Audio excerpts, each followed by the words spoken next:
Hello everyone, welcome back. हम class 9th को लेकर के आगे बढ़ रहे हैं। तो आज हमारा ये तीसरा वीडियो है, लेकिन उससे पहले आप लोगों को एक बात बताना चाहेंगे। हम कोरोना संकट से बहुत बुरी तरीके से जूझ रहे हैं और हमारे देश में अभी जो स्थिति है थोड़ी तनावपूर्ण है। जो नंबर ऑफ केसेस हैं वो डे बाय डे बढ़ते जा रहे हैं और इसको रोकने का कोई उपाय नज़र नहीं आ रहा है। तो मेरी आप लोगों से ये दरख्वास्त है कि हम लॉकडाउन के नियमों का पालन करें, किसी के भी संपर्क में जाने से बचें, बाहर आवश्यकता पर ही निकलें, मुंह ढक कर निकलें।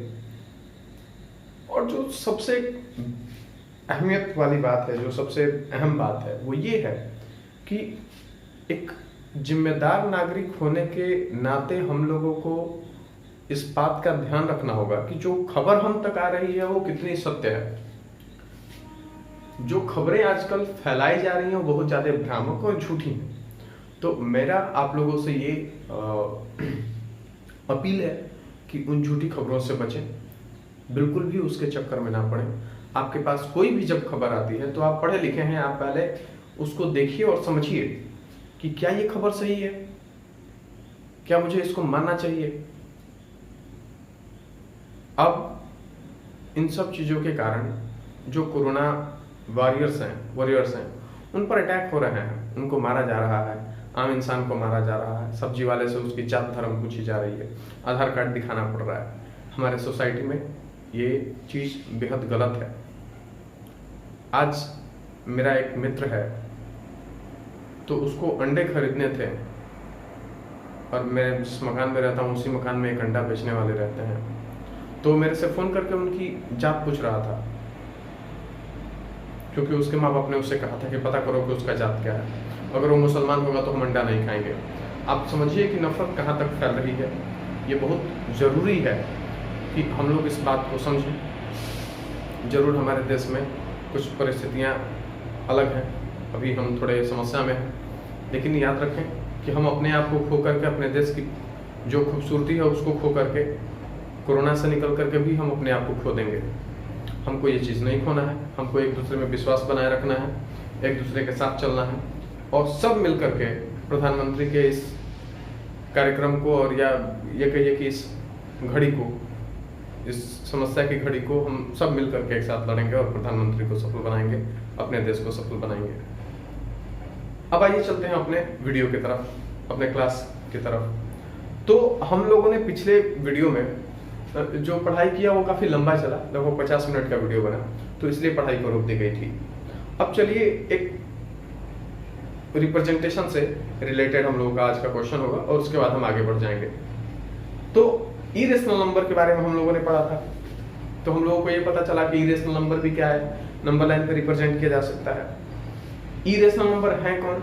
तो वो नंबर जो अंडर रूट के अंदर फंस जाए, जैसे अंडर रूट टू इस रूट से बाहर नहीं आ सकता, तो ये एक इरेशनल नंबर है। अंडर रूट 3 वो एक इरेशनल नंबर है। अंडर रूट 4 नहीं है, अंडर रूट 5 इरेशनल नंबर है। तो इसी तरीके से अगर आपसे पूछा जाए कि आप बताइए कि 4.3 या फिर 3.4 इसको नंबर लाइन पे, अंडर रूट 3.4 इसको आप नंबर लाइन पे कैसे रिप्रेजेंट करेंगे, तो ये एक समस्या हो जाता है।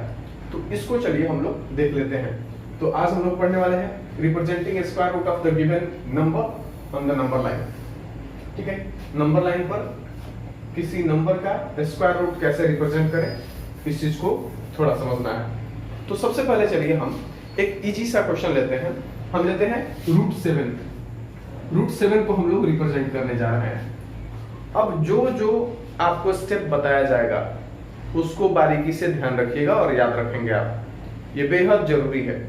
ऐसे अंडर रूट 7 को आप दो मेथड से भी बना सकते हैं, एक स्पाइरल मेथड, दूसरा हॉरिजॉन्टल वर्टिकल मेथड, और एक जो मैं अभी बताने जा रहा हूं। आपको याद है ना वो एक जो मेथड मैंने बता रखा है, ये वाला,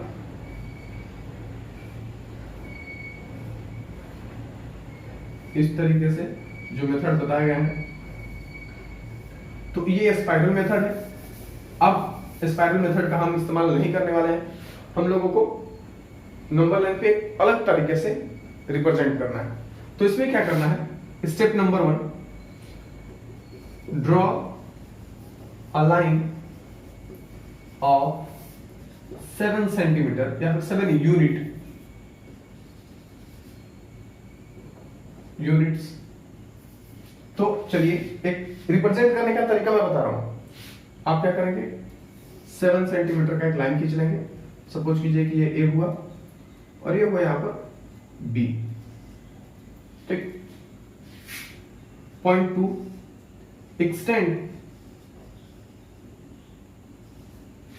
एक्सटेंड लाइन बाय 1 सेंटीमीटर। दूसरा काम क्या होता है कि उसी लाइन को 1 यूनिट और बढ़ाना। तो चलिए ये हमारा 7 सेंटीमीटर है, 7 यूनिट है, और 1 यूनिट हम और बढ़ा दिए और कहां तक चले गए, सी पर चले गए, ये 1 यूनिट है। अब क्या करना है कि देखिए टोटल कितना हुआ, 8 यूनिट हुआ। तो कहता है कि draw a semi circle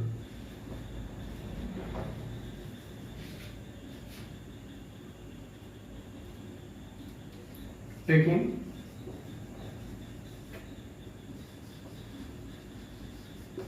diameter as AC। तो जो AC लाइन बनाए हैं आप उसको लेकर के एक सेमी सर्कल ड्रॉ कर लीजिए। इसके लिए आपको क्या करना होगा, सेमी सर्कल को ड्रॉ करने के लिए आपको चाहिए रेडी सेंटर। तो ये जो पूरी लाइन है इसका हम परपेंडिकुलर बाइसेक्टर ऐसे खींच लेंगे। तो ये जहां से कट करेगा वही पॉइंट हमारा क्या हो जाएगा, सेंटर हो जाएगा। तो हम इस तरीके से सेंटर निकाल लेंगे और सेंटर निकालने के बाद हम एक ऐसा सेमी सर्कल ड्रॉ कर लेंगे, ठीक है। हम इस तरीके से एक सेमी सर्कल ड्रॉ कर लेंगे। सेमी सर्कल ड्रॉ करने के बाद बी पॉइंट पर स्टेप नंबर 4, ड्रॉ परपेंडिकुलर, इसको मैं परपेंडिकुलर लिखता हूं, परपेंडिकुलर एट बी। तो बी पर एक परपेंडिकुलर ड्रॉ करना है। अब परपेंडिकुलर ड्रॉ करना मुझे लगता है कि सबको आता होगा कि किसी पॉइंट पर कैसे परपेंडिकुलर ड्रॉ करेंगे। तो ये जो लाइन होगा ना, ये इस तरीके से हम परपेंडिकुलर ड्रॉ कर देंगे। ये हमारा परपेंडिकुलर ड्रॉ हो चुका है। उसके बाद ये हमारा ए बी सी, ये सेंटर है ओ। तो ये जो बी से परपेंडिकुलर जो जा रहा है वो कहीं ना कहीं सेमी सर्कल को काटेगा। तो take that point as D. अब याद रखिए, एकदम बिल्कुल क्लियर कर लीजिए कि ये जो बीडी लाइन है यही आपको है √7 के बराबर। मैं बताऊंगा कैसे। यही लाइन जो है वो क्या है, √7 के बराबर। अब आपको इसी को नंबर लाइन पर रिप्रेजेंट करना है। तो कुछ मत कीजिए, इस पॉइंट को आप ले लीजिए 0 और यहां पे रखिए कंपास, कंपास का निडल यहां पर और पेंसिल का टिप यहां पर, और यहां से आगे बढ़ते हुए इसको आगे ऐसे गिरा दीजिए। और जहां पर ये नंबर लाइन को कट करेगा ये पॉइंट, तो इतना जो दूरी हुआ, ये जब √7 है तो ये भी क्या हुआ, √7। तो यहां पर क्या हो जाएगा, √7 रिप्रेजेंट हो रहा है। आशा करता हूं कि ये चीज आपको समझ में आया होगा। अब जरा इस चीज को समझिएगा। देखिए यहां पर ये परपेंडिकुलर है और अगर हम इसको ऐसे मिला देते हैं तो ये एक राइट एंगल ट्रायंगल बनता है। थोड़ा समझिए आप, हमारी ये लाइन ए बी जो थी वो 7 सेंटीमीटर की, जब हम 1 बढ़ा देते हैं, 1 सेंटीमीटर और बढ़ा देते हैं, तो ये टोटल कितना हो जाएगा, 8 सेंटीमीटर का हो जाएगा। अब जब 8 सेंटीमीटर का है तो हमने क्या कहा कि सेमी सर्कल ड्रॉ कीजिए। तो सेमी सर्कल को ड्रॉ करने के लिए क्या चाहिए, रेडियस चाहिए भाई। तो डायमीटर को क्या करते हैं, 2 इक्वल पार्ट्स में डिवाइड करते हैं। तो अगर 8 सेंटीमीटर को 2 इक्वल पार्ट्स में डिवाइड करेंगे ऊपर, तो इधर भी 4 और इधर भी 4। तो मतलब कि हमारा जो रेडियस है वो कितने सेंटीमीटर का, 4।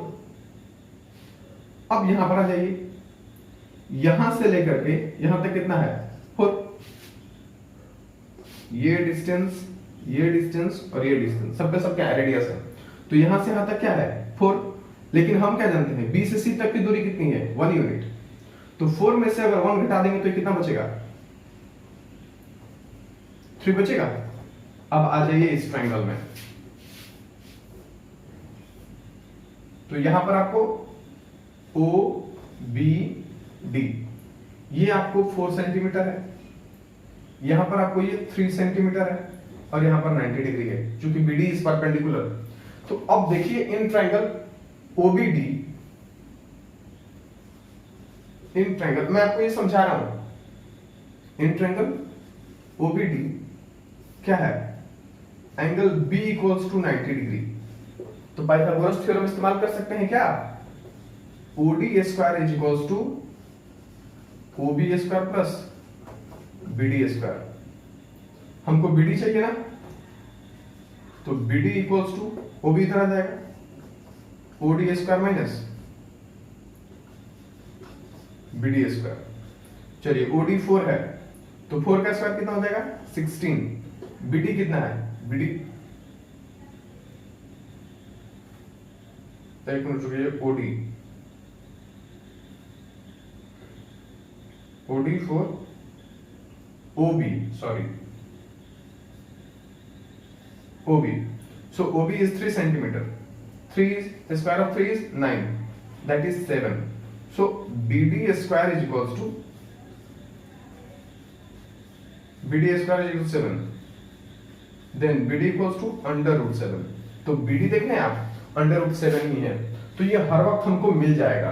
तो यहाँ पर जो परपेंडिकुलर हाइट होगा वही क्या होगा हमारा रिक्वायर्ड नंबर होगा। बस क्या करना है, यहाँ पर पेंसिल का, यहाँ पर कंपास का हम क्या रखेंगे निडल, और यहाँ पर पेंसिल का टिप, और जहां पर नंबर लाइन को काटेगा वही पॉइंट क्या हो जाएगा हमारा रिक्वायर्ड नंबर हो जाएगा। चलिए एक दूसरा नंबर लेकर के देखते हैं। अंडर रूट 4.6 को नंबर लाइन पे रिप्रेजेंट करने जा रहा है। तो मैंने आपको बताया, जो स्टेप्स मैंने बताए थे कि सबसे पहले स्टेप नंबर 1 जितना दिया हुआ है उतना लंबा एक लाइन खींच लेना है। तो हम एक सीधी लाइन खींच लेते हैं, यहां पर दे देंगे ए और ये हो जाएगा बी, और लेट करते हैं कि ये जो है वो 4.6 यूनिट। अब यूनिट में आप सेंटीमीटर मीटर कुछ भी रख सकते हैं, हम यूनिट ही लिख रहे हैं आपके सहूलियत के लिए, आप सेंटीमीटर में ही समझिए। दूसरा स्टेप था 1 सेंटीमीटर इंक्रीज करें एक एंड से, हम बी से सी तक इंक्रीज कर दिए 1 यूनिट। पहला स्टेप क्लियर, जितना अंडर रूट में हो उतना लंबा लाइन खींचना। दूसरा स्टेप खींचने के बाद 1 सेंटीमीटर बढ़ाना। तीसरा स्टेप, अब जो एसी लाइन मिला ना, जो नई लाइन मिली है जितनी बड़ी 1 सेंटीमीटर बढ़ाने के बाद, उसको डायमीटर मान के एक सेमी सर्कल का ड्रॉ, सेमी सर्कल कंस्ट्रक्ट कीजिए।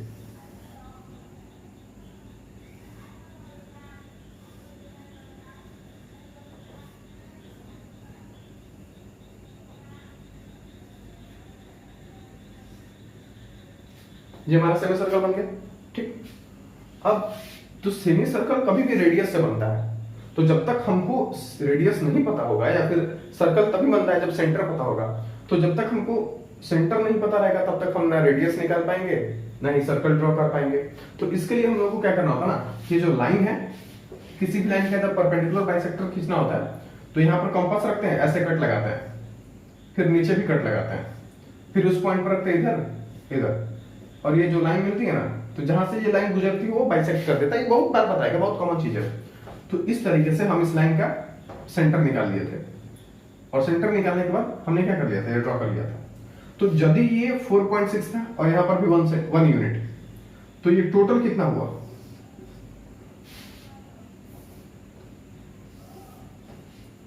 ये 5.6 हुआ। अब क्या है कि जब ये सेंटर हो गया तो इसके कारण ये तो डिवाइड हो गया ना इक्वल पार्ट्स में, ये भी रेडियस और ये भी रेडियस, तो इसका लेंथ कितना हो गया होगा, ये कितना लेंथ हो गया है,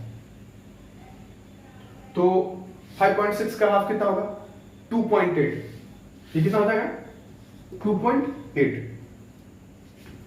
अब चलते हैं, तो पहला स्टेप लाइन खींचना, दूसरा स्टेप 1 सेंटीमीटर बढ़ाना, तीसरा स्टेप सेमी सर्कल ड्रॉ करना, चौथे स्टेप में बी पर, सी पर नहीं, बी पर एक परपेंडिकुलर को कंस्ट्रक्ट करना। हमने कर दिया। अब वो आप कंपास से कर रहे हैं, आप ऐसे नहीं कर रहे हैं, आप कंपास से कर रहे हैं। हम, मेरे पास चूंकि सुविधा नहीं है तो मैं नहीं कर रहा हूं, आप कंपास से कर रहे हैं। ये आप ड्रॉ कर दिए तो वो कहीं ना कहीं सेमी सर्कल को काटेगा, उसको आप नाम दे दे कुछ, हमने डी दिया है, आप एक्स वाई जेड कुछ भी दे सकते हैं। अब क्या कहता है कॉन्सेप्ट कि यही जो बीडी है यही रिक्वायर्ड नंबर है, मतलब जो लेंथ ऑफ बीडी है, बीडी इज इक्वल्स टू कितना है, √4.6 है। और फिर यहां पर अपने कंपास को रखिए, कंपास का निडल, यहां पर पेंसिल का टिप, और इसको ऐसे कर दीजिए, और जहां पर नंबर लाइन कटा है हमारा वहीं क्या हो गया, 4.6, मतलब कि यहां से यहां तक 4.6 हुआ। मैं ऐसा करता हूं कि ये चीज आपको समझ में आया होगा। मैं आपको एक बार फिर से बता दे रहा हूं इसमें क्या करना है। सबसे पहले जितना अंडर रूट में दिया है, ये क्वेश्चन है एनसीईआरटी में, हर एक बुक में है, तो ये उतना मामूली भी नहीं है, ये इंपॉर्टेंट टॉपिक है। क्या करना है कि जितना भी अंडर रूट में दिया है, 7.6 दिया है, 7.3 दिया है, जितना दिया है उतने का एक लाइन खींचिए। दूसरा स्टेप, उसके बाद 1 सेंटीमीटर उसको और बढ़ाइए, एक नहीं बढ़ाना है, कितनी भी बड़ी या छोटी लाइन होगी उसको हर वक्त 1 सेंटीमीटर ही बढ़ाना है। फिर आप, हम लोग 4.6 था तो हम 4.6 तक खींचे बी तक, और बी से सी तक फिर बढ़ाया 1 सेंटीमीटर, तो टोटल लाइन हमारी कितनी हो गई, 5.6। अब क्या करना है कि इस पूरी लाइन को डायमीटर मान करके, तो डायमीटर मानेंगे तो सेमी सर्कल बनेगा, ठीक है। तो उसके लिए सेंटर निकाल करके हम लोगों ने क्या किया, सेमी सर्कल ड्रॉ किया। सेंटर निकालने का तरीका मैंने बताया कि बाइसेक्ट करना है। तो ये सेमी सर्कल हमने ड्रॉ किया। सेमी सर्कल ड्रॉ करने के बाद बी से एक परपेंडिकुलर ड्रॉ करेंगे जो कि सेमी सर्कल को कहीं ना कहीं काटेगा, आप उसको नाम दे दीजिए डी। तो यही जो बीडी है, जो बीडी है वही क्या है, 4.6 है। और अब कोई बोलेगा कि सर हमारी काउंटिंग शुरू हुई थी तो यहां से हम करेंगे 1 2 3 4, जी नहीं, 4.6 के लिए आपकी काउंटिंग यहां से शुरू होगी, यहां से, ये 0 है, ये 2, ऐसा, ठीक है। तो हमको जिस चीज को रिप्रेजेंट करना है उसके लिए 0 यहां पर है, ठीक है। हम नंबर लाइन तो कहीं से भी ले सकते हैं ना, हम जब हमको इसको रिप्रेजेंट करना तो हम यहां से नंबर लाइन क्यों ले, तो हमारा यहां से शुरू हो रहा है, क्योंकि हमारा एक टिप यहां पर है, इसलिए हमारा जो कैलकुलेशन है, जो हमारा ओरिजिन पॉइंट है नंबर लाइन का, वो बी पर रहेगा। मैं ऐसा करता हूं कि ये चीज आपको समझ में आई होगी। अब हम रिप्रेजेंटेशन का सारा खेल खत्म कर चुके हैं, अब कुछ प्रॉपर्टी के बारे में हम लोग पढ़ेंगे, रियल नंबर्स के। आशा करते हैं कि आप प्रॉपर्टीज के बारे में, नंबर्स के प्रॉपर्टी के बारे में जानते हैं। तो चलिए, चूंकि ये 7 और 8 में भी पढ़ाया गया तो इसीलिए ये आपसे एक्सपेक्टेड है, फिर भी आपको बता देते हैं। कम्यूटेटिव का मतलब क्या होता है? कम्यूटेटिव का मतलब ये है कि a plus B then b plus a, अगर ये दोनों फॉलो होता है तो समझिए कि क्या है, वो कम्यूटेट कर रहा है, वो नंबर कम्यूटेटिव है। जैसे आप एक बात समझिए, मैं 2 नंबर लेता हूं, एक है 1 प्लस 2 इक्वल्स टू 2 प्लस 1, दोनों में रिजल्ट 3 ही आएगा। ये देखिए दोनों रेशनल नंबर है, 1 और 2 दोनों रेशनल नंबर है।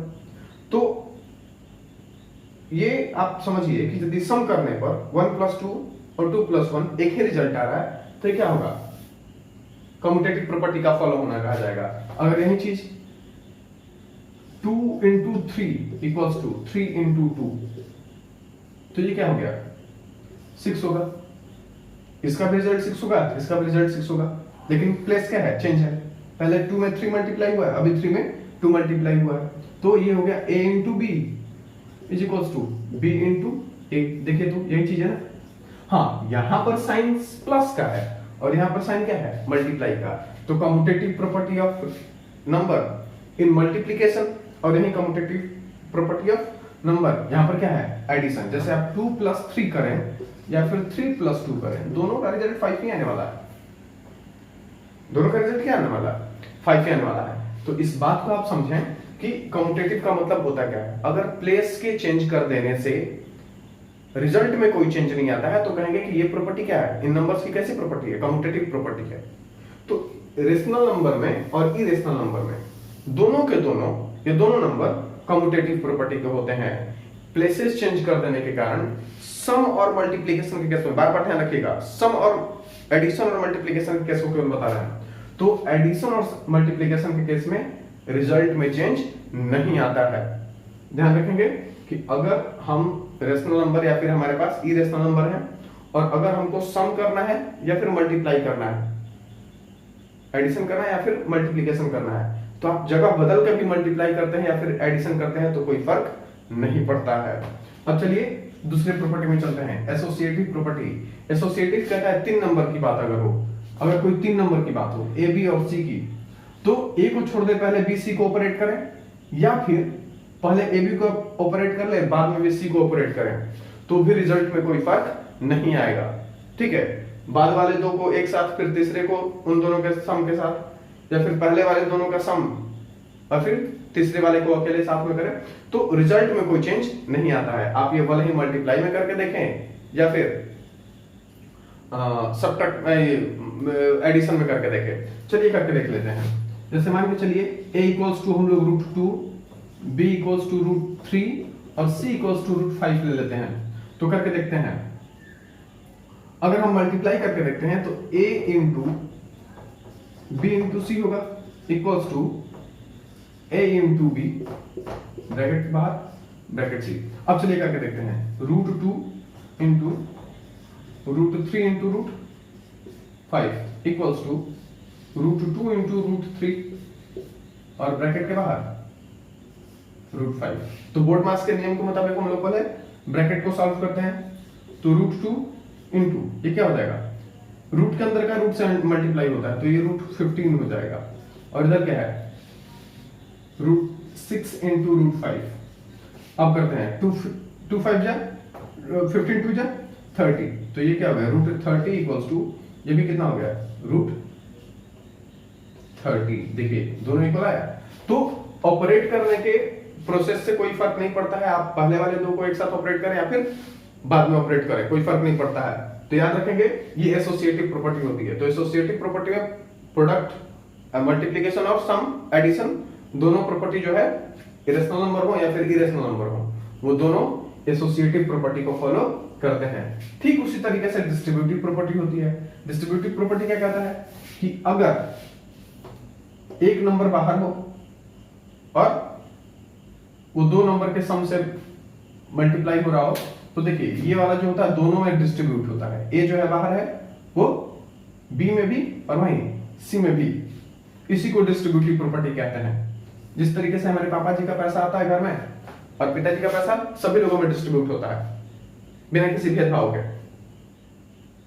यहां पर भी क्या हो रहा है, ए जो है दोनों के साथ डिस्ट्रीब्यूट हो रहा है।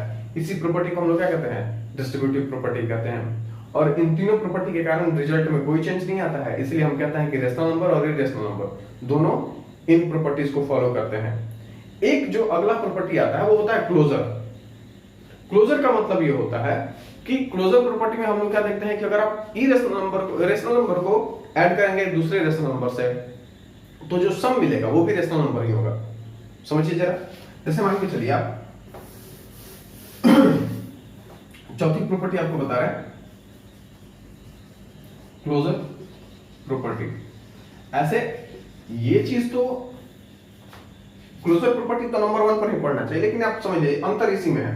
तो क्लोजर प्रॉपर्टी में आप मान के चलिए कि आप दो नंबर ले लिए, एक नंबर है आपका 1/2 और दूसरा नंबर -1/3, ये दोनों रेशनल नंबर है। अगर हम क्लोजर प्रॉपर्टी में दोनों का सम करते हैं, ठीक है, अगर हम सम करते हैं तो क्या होगा 1/2 प्लस -1/3, एलसीएम होगा 6, हो जाएगा ये 3 प्लस -2, 1/6 रिजल्ट आएगा इसका। 1/6 भी क्या है, p/q के फॉर्म में है। 1 और 6 न्यूमरेटर डिनोमिनेटर दोनों इंटीजर हैं, तो ये तो रेशनल नंबर की प्रॉपर्टी को फॉलो कर रहा है। तो इसका मतलब कि दो रेशनल नंबर की बीच में यदि हम एडिशन किए तो जो रिजल्ट आया वो क्या हुआ, रेशनल नंबर ही है। जो लिए थे वही मिला, मतलब नंबर नहीं क्वालिटी, हम रेशनल नंबर लिए थे हमको रेशनल नंबर ही मिला। तो इसी को क्लोजर प्रॉपर्टी कहते हैं। अगर मल्टीप्लाई करने पर भी वही आता है, डिवाइड करने पर भी वही आता है, तो क्लोजर प्रॉपर्टी जो होता है वो रेशनल नंबर फॉलो करता है। लेकिन अगर यही बात हम इरेशनल नंबर की कर दें तो अब जरा समझिएगा। अब एक बात समझिए, क्लोजर प्रॉपर्टी ये कहता है कि अगर हम दो नंबर ले लेते हैं, जैसे आप एक बात समझिए 2 + √3, ये क्या है? एक इरेशनल नंबर है। ये जो सिस्टम है क्या है? Irrational number. इन दोनों को हम एक मान रहे हैं, ऐसे सम में ये इरेशनल नंबर है। क्यों? क्योंकि sum of irrational and rational is irrational. Sum of irrational and rational is irrational plus 2 - √3। अब देखिए ये भी इरेशनल है, ये भी इरेशनल है। इरेशनल में क्लोजर प्रॉपर्टी को हम लोग चेक कर रहे हैं। जब इसी को हम सम करेंगे तो 2 + √3 प्लस 2 - √3, ये देखिए दोनों कट गया। फाइनली हमारा रिजल्ट क्या है? 4। तो हम लिए थे क्या? इरेशनल लिए थे, जो रिजल्ट आया वो क्या आया? रेशनल आया। मतलब कि क्लोजर प्रॉपर्टी फॉलो नहीं हो रहा है। किस केस में? एडिशन के केस में। तो याद रखिएगा कि क्लोजर प्रॉपर्टी एक ऐसी प्रॉपर्टी होती है जो इरेशनल में फॉलो नहीं होता है। वो चाहे केस हो एडिशन का, मल्टीप्लिकेशन का, डिवीजन का, ठीक है, या फिर सब्ट्रैक्शन का। क्लोजर प्रॉपर्टी क्या कहता है? कहता है कि जिस क्वालिटी का नंबर हम लेंगे, जो नंबर लेंगे, रेशनल नंबर लिए हैं, तो उसका जो रिजल्ट आने वाला है वो आप कोई भी ऑपरेशन करें, एडिशन, सब्ट्रैक्शन, मल्टीप्लिकेशन, डिवीजन, जो रिजल्ट आएगा वो भी रेशनल ही होगा। अगर हमने इरेशनल लिया है तो रिजल्ट भी इरेशनल ही होगा। अब देखिए हमने यहाँ पर इरेशनल लिया है लेकिन जो रिजल्ट है वो रेशनल है। इसीलिए ये क्या है? क्लोजर प्रॉपर्टी का फॉलो नहीं है। ये क्लोजर प्रॉपर्टी को फॉलो नहीं कर रहा है। कौन? इरेशनल। अच्छा, कोई कहेगा कि सर यदि हम यही अब यहाँ पर करें 2√3 प्लस 3√3 तो ये कितना होगा? ये तो 5√3 होगा। तो यहां पर देखा जाए तो ये भी इरेशनल था, ये भी इरेशनल था। इरेशनल को ऐड किए तो यहां पर इरेशनल आया, और यहां पर इरेशनल को ऐड किया तो रेशनल आया। तो क्या अब हम क्या करें? तो अब आपको एक बात बता देते हैं, चाहे कितना भी फॉलो कर जाए, अगर एक भी अनफॉलो का केस है, जैसा कि यहां पर है, एक भी अनफॉलो का केस है, तो हम कहेंगे कि क्लोजर प्रॉपर्टी फॉलो नहीं होती है। पॉजिटिव पे नहीं जाना है, यहां पर नेगेटिव पर ध्यान रखना है। ध्यान से सुनिए, अगर 1000 केस आप ऐसा देते हैं जिसमें क्लोजर प्रॉपर्टी फॉलो हो रहा है, और अगर एक केस ऐसा मिल जाता है कि वो क्लोजर प्रॉपर्टी को नहीं फॉलो कर रहा है, तो ये क्या माना जाएगा कि क्लोजर प्रॉपर्टी फॉलो नहीं हो रहा है। उन 1000 केस को आपको क्या करना पड़ेगा? भूलना पड़ेगा। ये क्लियर है? अब चलिए थोड़ा और आगे चलते हैं। जो टॉपिक हम लोगों ने पढ़ाई किया है, चलिए उसी से कुछ संबंधित एग्जाम्पल देख लेते हैं। जैसे हम लोग प्रॉपर्टी पढ़ रहे थे, तो क्या प्रॉपर्टी को समझने की चीजें हैं, उससे कभी कभी ऑब्जेक्टिव क्वेश्चंस आते हैं। अब उसको कैसे ऑपरेट करेंगे, उससे कैसे क्वेश्चंस बनाएंगे, अब देखते हैं। तो हमारा जो पहला एग्जांपल है उसमें है 4√3 प्लस 7√2, √3 माइनस 5√2। अब देख सकते हैं कि ये इरेशनल नंबर है, इनका हमको क्या करना है? ऐड करना है, सम करना है। देखते हैं सॉल्यूशन। 4√3 प्लस 7√2 प्लस, एंड को रिप्लेस कर देंगे प्लस से, प्लस √3 माइनस 5√2। अगले स्टेप में 4√3 प्लस 7√2 प्लस √3 माइनस 5√2। अब एक चीज देखिए, जो रूट वाले नंबर हैं उनको हम लाइक टर्म समझें, तो ये जो दोनों हैं वो लाइक टर्म है। लाइक मींस एक जैसे हैं, और ये जो दो हैं ये एक जैसे हैं। देखिए इसमें भी √2 है, इसमें भी √2 है।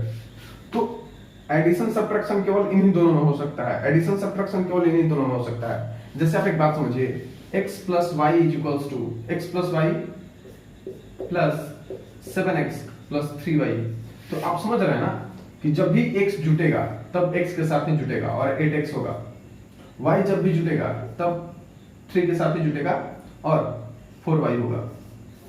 तो एक जैसे वेरिएबल में ही जुड़ा जाता है, तो यहां पर एक जैसे रूट में ही जुड़ा जाएगा।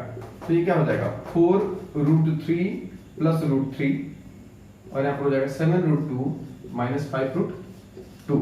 तो ये रिजल्ट क्या आने वाला है? 5√3 प्लस, और ये क्या हो जाएगा? 2√2। ये हमारा आंसर होगा। ठीक है, इसको थोड़ा ध्यान से समझने की जरूरत है। जरूरत क्या है? एक रूट वाले, सेम रूट वाले ही ऑपरेट होंगे। ठीक है।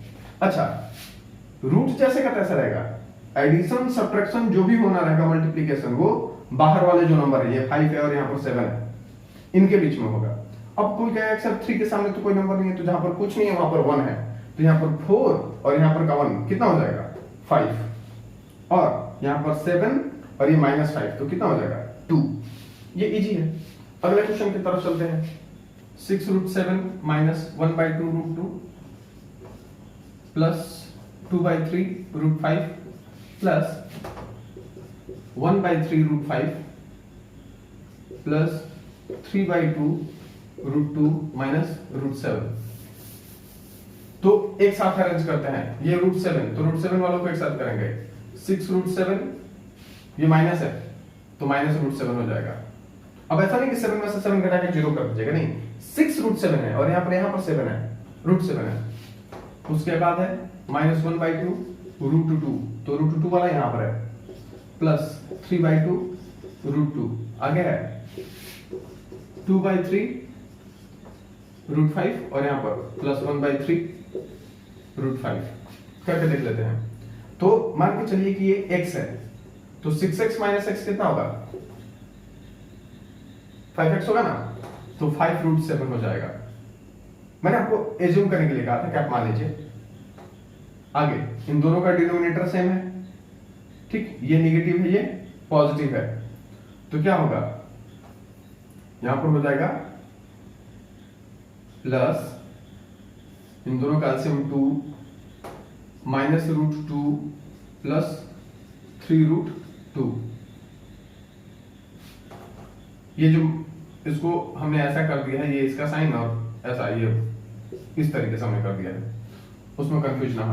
और आगे है ये प्लस, दोनों का डिनोमिनेटर 3 है तो 3, और ये क्या हो जाएगा 2√5 प्लस √5 करके देखिए। 6√7 डन, प्लस 3 में से 1 जाएगा, 1√2 है और यहाँ पर 3√2 है, तो क्या हो जाएगा 2√2/2 प्लस ये कितना हो जाएगा 3√5/3, 3 से कैंसिल, 2 से 2 कैंसिल, आंसर आएगा 6√7 प्लस √2 प्लस √5 आंसर। तो कुछ इस तरीके से ये सम के क्वेश्चन बनेंगे। मुझे आशा है कि आप लोगों को समझ में आ रहा होगा। आगे बढ़ते हैं, कुछ मल्टीप्लाई के भी क्वेश्चन देखते हैं। हम लोग को ये करते चलना है। आप भी जब ये वीडियो देख रहे हो तो आपके पास कॉपी किताब कलम होना चाहिए और आप बनाते रहिए ताकि कोई कंफ्यूजन ना रहे। मल्टीप्लाई करके देखते हैं। तो मल्टीप्लाई में कैसे करेंगे, तो बहुत इजी है। 2√3 बाय हट जाएगा और यहाँ पर 5√27 हो जाएगा। तो ध्यान रखिएगा, नंबर का नंबर से, रूट का रूट से, नंबर का नंबर से और रूट का रूट से, तो कितना हो जाएगा 2 5 जा 10 और रूट के अंदर 27 × 3 हो जाएगा। तो अगर आप देखें तो ये हो जाएगा 81, और हम जानते हैं 81 जो है वो परफेक्ट स्क्वायर है, तो 10 × 9 का स्क्वायर है ना, तो इसका आंसर क्या हो जाएगा 90। वहीं इसके तरफ चलते हैं, तो ये देखिए ये 4 लगा हुआ है कुछ, तो आप अगर 8th क्लास को बढ़िया से पढ़े हैं, आपके टीचर ने बताया होगा, ये है अंडर रूट, ये है क्यूब रूट, ये है 4th रूट। स्क्वायर रूट का मतलब होता है, अंडर रूट या स्क्वायर रूट का मतलब ये होता है कि 2 पेयर बने तो एक बाहर आ जाएगा, मतलब अंडर रूट 2 × 2, तो इसको हम लिख सकते हैं 2। लेकिन वहीं क्यूब रूट का मतलब क्या है, उसमें 3 बार होना चाहिए, अंडर रूट 3 × 3 × 3 या अंडर रूट 2 × 2 × 2, तब बदले में एक 3 निकलेगा और यहां से 2 निकलेगा। कब, जब 3 है तब। ठीक उसी तरीके से 4 का मतलब क्या है, जब अंडर रूट में किसी भी चीज का 4 संख्या हो, एक ही नंबर जब 4 बार रिपीट हो तब जाके वो एक बार बाहर निकलेगा। मतलब इसको समझिए, आप यदि 3 × 3 × 3 × 3 लिखते हैं और ये पावर 4 है, तो इसका वैल्यू क्या होगा, केवल 3, मतलब 4 के पेयर पर एक निकलेगा। अब इस क्वेश्चन में जरा देखें हम, हमारे इस क्वेश्चन में है 2 4th √3 by 5 फोर्थ रूट 81। अब एक चीज ध्यान रखिएगा, अलग अलग रूट में मल्टीप्लाई नहीं हो सकता, स्क्वायर का क्यूब रूट से मल्टीप्लाई नहीं हो सकता, ठीक है, स्क्वायर रूट का मल्टीप्लाई क्यूब रूट से नहीं हो सकता। लेकिन देखिए यहाँ पर जो रूट है वो दोनों सेम है, इसका ये भी फोर्थ रूट है और ये भी फोर्थ रूट है, तो हमको क्या करना है, बाई को हटाना है, मल्टीप्लाई करना है, 2 का होगा 5 से, हो गया 10, और ये दोनों चूंकि रूट सेम है, दोनों फोर्थ रूट हैं, तो आंसर हो जाएगा 481 into 3। अब जरा देखिए 10, 81 को हम क्या लिख सकते हैं, 81 को हम क्या लिख सकते हैं, तो 81 को हम लिख सकते हैं 3 into 3 into 3 into 3 into 3, तो ये हो जाएगा, ये फोर्थ रूट है, और हर बार फोर्थ रूट में क्या करना है हमको कि बाहर निकाल लेना है, तो 4 की पेयर पर एक बाहर निकलेगा, तो हमारा क्या हो जाएगा 10 into 3 फोर्थ रूट ऑफ 3, एक का पेयर नहीं बना तो फंस गया, तो आंसर क्या हो जाएगा 3 10 जा 30 फोर्थ रूट ऑफ 3, ये आपका आंसर हुआ, ठीक है। जितने यहां पर आएगा उतना रूट, उतने जब उसके अंदर बनेंगे पेयर तब जाकर के, तो देखिए 4 है तो 1 2 3 4, 4 के बदले 1 निकला है, और जो इसका नहीं बना वो अंदर फंस गया, तो इस तरीके से हम लोग सॉल्यूशन करेंगे। फिर एक दो और एग्जांपल देखते हैं, सिंपलीफाई देखते हैं, तो आइए कुछ और एग्जांपल देखते हैं। तो ये सिंपलीफाई है, इसको कैसे करेंगे, ऐसा देखा जाए तो इनके बीच में कोई मल्टीप्लाई नहीं हो सकता, क्योंकि ये स्क्वायर रूट है, ये क्यूब रूट है, ये फोर्थ रूट है, मैंने आपको पहले ही बता रखा है, तो इसमें तो कुछ नहीं हो सकता है। लेकिन अब एक चीज याद कीजिए, जो रूट होते हैं ना उनको एक अलग तरीके से भी एक्सप्रेस किया जाता है, जैसे ये स्क्वायर रूट है, तो स्क्वायर रूट को 1/2 के रूप में एक्सप्रेस किया जाता है, मतलब √3 है तो इसको हम लिख सकते हैं 3 का पावर 1/2। यदि किसी नंबर का पावर फ्रैक्शनल है तो फ्रैक्शनल पावर क्या होता है, रूट होता है, फ्रैक्शनल पावर क्या होता है, रूट होता है। तो क्या हम इसी चीज को ऐसा लिख सकते हैं 2 का पावर 1/2 इनटू, ये क्यूब रूट है तो इसलिए 3 का पावर 1/3 हो जाएगा, इनटू ये 4 का पावर 1/4 हो जाएगा। अब ये नहीं कि कैंसिल करा दीजिएगा यहीं से, पॉसिबल नहीं है, वो दूसरा चीज है। तो ये हो जाएगा 2 का पावर 1/2 इनटू 3 का पावर 1/3, लेकिन जो 4 है 4 को हम क्या लिख सकते हैं, 4 इक्वल्स टू 2 into 2, मतलब कि 2 स्क्वायर, तो 4 इक्वल्स टू 2 स्क्वायर लिख सकते हैं, तो यहां पर क्या हो जाएगा 2 स्क्वायर, और इसका पावर, ये तो 4 है ना, ये पूरा चीज 4 है, और 4 का पावर कितना था 1/4, तो ये हो जाएगा 2 का पावर 1/2 इंटू 3 का पावर 1/3 इंटू, अब ब्रैकेट के अंदर बाहर, अब क्लास 8 याद कीजिए, a का पावर m, बाहर वो अगर n, तो होता है a का power m into n, power multiply हो जाते हैं, ब्रैकेट हटता है तो ब्रैकेट हटेगा तो दोनों पावर मल्टीप्लाई होंगे, तो 2 into 1/4, ये कैंसिल आउट हो गया, और कितना बचा यहाँ पर 2। अगले स्टेप में 2 to the power 1/2 into 3 to the power 1/3 into 2 to the power 1/2। अब देखिए बीच में है मल्टीप्लाई और बेस है सेम, क्या होता है, आप आइडेंटिटी पढ़े, a का पावर m इंटू a का power m is equals to a का पावर m प्लस क्लास 8, ये सब कुछ पढ़ा हुआ है। तो यहाँ पर क्या हो जाएगा, यही यहाँ पर डिवाइड रहता तो माइनस होता, तो यहाँ पर हम क्या कर देंगे, ऐड कर देंगे, तो 2 का पावर 1/2 प्लस 1/2 इंटू 3 का पावर 1/3। अब चूंकि इसके लिए कोई नहीं है, 3 से मिलना जुलना कुछ नहीं है, तो वो जैसे का तैसे ही रह जाएगा, तो ये हाफ प्लस हाफ, 1/2 को हाफ कहते हैं ना, हाफ प्लस हाफ क्या हो जाएगा 1 इंटू 3 का पावर 1/3, तो आंसर होगा 2। 1/3 को हम क्यूब रूट भी लिख सकते हैं, क्यूब रूट ऑफ 3, ये आपका आंसर हो जाएगा। अब आइए इधर देखते हैं, इस पहले क्वेश्चन को ये डिवाइड करना है, तो पहले क्वेश्चन को डिवाइड बहुत आसान है, फ्रैक्शन कर देना है, 12√15 अपॉन 4√3, मैंने बताया था ना। तो देखिए बाहर वाले को घटाएगा, ये 3 टर्म्स में, ठीक है, 4 3 टर्म्स में, और रूट वाले को घटाएगा, तो 3 से 15 कितने टर्म में घटेगा, √5 टाइम्स में, तो 3√5 आंसर होगा पहले का। दूसरे की तरफ चलते हैं, दूसरा क्वेश्चन है हमारा 21 रूट 384 बाई इतना 3 डिवाइड करना है हमको।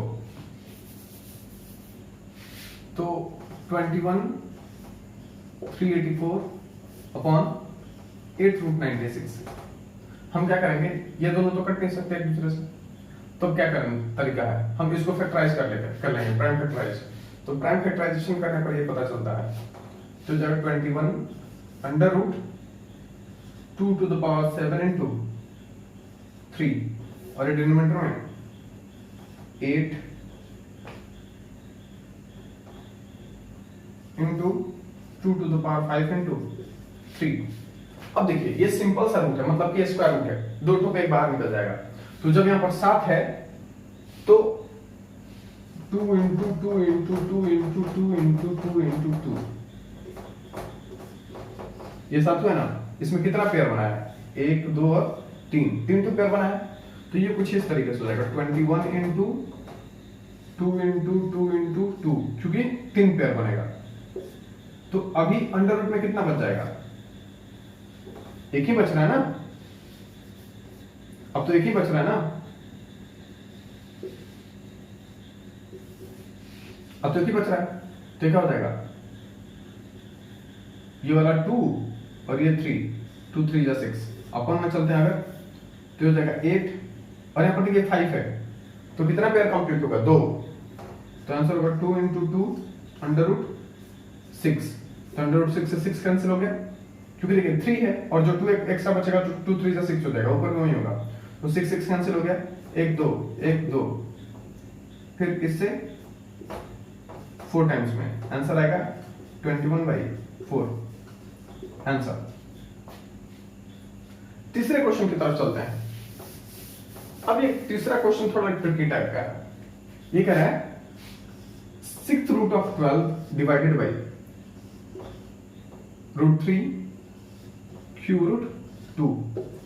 मैंने आपको बताया था कि जो पावर रहे, जो मतलब सर्ड हो या फिर जो ये अंडर रूट हो, उतने का पावर भी ले सकते हैं। तो 12 का पावर 1/6 हमने लिख दिया, और इसका क्या लिख देगा, 3 का पावर 1/2 इंटू 2 का पावर 1/3 हो जाएगा। अब जरा इसको देखते हैं, ये देखिए ये दोनों प्राइम नंबर है, लेकिन ये प्राइम नंबर नहीं है। तो 12 को हम क्या लिख सकते हैं, 12 को हम लिख सकते हैं 3 इंटू 2 स्क्वायर और इसका 2 स्क्वायर और इसका पावर 1/6, और डिनोमिनेटर में तो जो जैसे है 3 का पावर 1/2 इंटू 2 का पावर 1/3, ऐसा लिख सकते हैं। अब मैंने आपको क्या बताया कि जो पावर बाहर हो वो अंदर भी आ सकता है, तो ये हो जाएगा 3 का पावर 1/6 इंटू 2 का पावर 2 इंटू 1/6 अपॉन 3 का पावर 1/2 इंटू 2 का पावर 1/3। ये कैंसिल आउट हो गया 3 टाइम्स में, रिजल्ट आएगा 3 का पावर 1/6 इंटू 2 का पावर 1/3 अपॉन 3 का पावर 1/2 इंटू 2 का पावर 1/3। देखिए नीचे भी 2 का पावर 1/3 और ऊपर भी 2 का पावर 1/3, तो ये कैंसिल आउट हो गया। अब जरा देखिए मैंने क्या बताया था कि p बाई क्यू क्या करता है, डिवाइड शो करता है। तो मतलब यहां पर क्या बचा, 3 का पावर 1/6 अपॉन 3 का पावर 1/2। तो एक्सपोनेंशियल फॉर्मूला से क्या हम जानते हैं, बेस सेम रहे और बीच में डिवीजन रहे तो पावर का सब्ट्रैक्शन हो जाता है। तो ये आंसर हो जाएगा 3 का पावर 1/6 माइनस 1/2। 3 6 3 माइनस 1 आंसर होगा 3 का पावर 2/6, ये कैंसिल आउट हो जाएगा 3 का power 1/3। This is the answer. तो ये कुछ इस तरीके से आप बना सकते हैं। ये क्वेश्चंस इंटरेस्टिंग है, आप इन सबको जरूर बनाएं, आप अच्छे अच्छे बुक को ट्राई करें। तो ये क्वेश्चंस काफी अच्छे हैं। देखिए फिर से एक बार कर देते हैं, मैंने क्या किया है, 6th रूट है तो 6 को रूट को पावर में कन्वर्ट कर दिया है। तो ये 6 रूट है तो 1/6 पावर हो गया, नीचे ये स्क्वायर रूट है तो 1/3 और ये क्यूब रूट है तो 1/3। और उसके बाद 12 को फैक्टराइज कर दिया है, चूंकि जो नीचे है वो प्राइम नंबर है और ऊपर कंपोजिट नंबर है, तो उसको फैक्टराइज किया तो 4 3 जा 12 होता है, तो 3 और 4 को लिख सकते हैं 2 का पावर 2, वो ऐसा हो गया।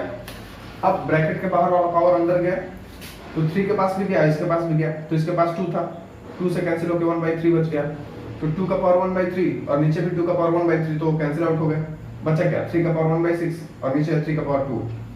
तो हम आपको बताते हैं कि जब बेस सेम हो और बीच में डिवाइड हो तो पावर माइनस हो जाता है, तो बेस और ये पावर का सब्ट्रैक्शन, फिर नीचे बेस, यहाँ पर सब्ट्रैक्शन, 3 का पावर 2/6 और फाइनली 1/3।